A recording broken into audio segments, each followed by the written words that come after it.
ప్రతి నెల 1వ తేదీన జీతాలు, పీఆర్సీ, డిఏలు, పీఎఫ్, ఏపీజీఎల్ఐ తదితర ఆర్థిక బకాయిల సాధన కోసం ఆంధ్రప్రదేశ్ ఐక్య ఉపాధ్యాయ ఫెడరేషన్ ఆధ్వర్యంలో ఉపాధ్యాయులు రిలే నిరాహార దీక్షలు చేపట్టారు. బుధవారం కాకినాడలోని ధర్నా చౌక్ వద్ద ఉపాధ్యాయులు రిలే నిరాహార దీక్షలు ప్రారంభించారు.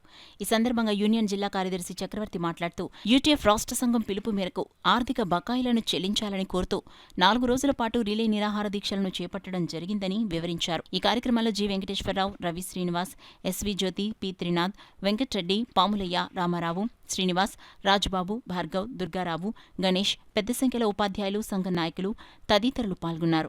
నా పేరు సురేఖ అండి. నేను జగ్గంపేట మండలంలో వర్క్ చేస్తూ ఉన్నాను.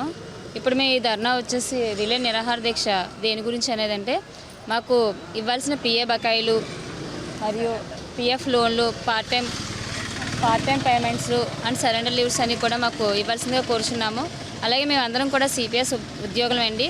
మాకు గవర్నమెంట్ నుంచి సీఎం గారు ఇచ్చిన హామీలను కూడా నెరవేర్చాలని చెప్పేసి మేము కోరుకుంటున్నాము. సిపిఎస్ నుంచి మాకు ఓపీఎస్లోకి చేరేలా చేయాలని చెప్పేసి మేము కోరుకుంటామండి. ఈ రోజున ప్రభుత్వం వ్యవస్థలను అయితే చాలా దుర్మార్గంగా నాశనం చేసినటువంటి పరిస్థితి ఉంది. మరి తక్షణమే ప్రభుత్వం నుంచి రావాల్సినటువంటి ఆర్థిక బకాయిలు ఏవైతే ఉన్నాయో 18,096 కోట్ల రూపాయలు ఈ రోజున ప్రభుత్వం మరి బాగా ఉద్యోగులకు, ఉపాధ్యాయులకి రావాల్సిన బకాయిలు ఉన్నాయి. వీటిని వెంటనే చెల్లించే దిశగా ఈ రోజున కేబినెట్లో ఒక నిర్ణయం చేయాలనేటువంటిది ఈ సందర్భంగా డిమాండ్ చేస్తూ ఉన్నాం. అట్లాగే మరి 2003 డిఎస్సి వారికి పాత పెన్షన్ ఇవ్వాలనేటువంటి ఉత్తర్వులు కేంద్ర ప్రభుత్వం ఇచ్చినటువంటి ఉత్తర్వులు కూడా ఈ రాష్ట్ర ప్రభుత్వం అమలు చేయడం లేదు. మరి తక్షణమే కేంద్ర ప్రభుత్వం ఇచ్చిన ఉత్తర్వుల ప్రకారంగా 2003 డిఎస్సి ఉపాధ్యాయులు ఎవరైతే ఉన్నారో వారందరికీ కూడా పాత పెన్షన్ ఇచ్చే దిశగా చర్యలు తీసుకోవాలి.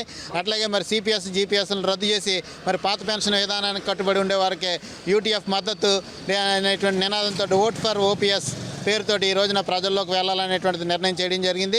మరి ఎవరైతే పాత పెన్షన్ పునరుద్ధరిస్తారో రాబోయేటువంటి ప్రభుత్వాలు ఏదైతే హామీ ఇస్తారో వాళ్ళకి మాత్రమే మా ఓటు అనేటువంటి నినాదంతో భవిష్యత్ కార్యాచరణ రూపొందించుకోవడం జరుగుతుంది.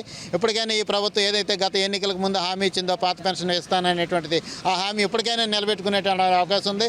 తక్షణమే ప్రభుత్వం ఇచ్చినటువంటి పాత పెన్షన్ విధానాన్ని పునరుద్ధరించేటువంటి హామీని నిలబెట్టుకోవాలనేటువంటిది ఈ సందర్భంగా డిమాండ్ చేస్తూ ఉన్నాం.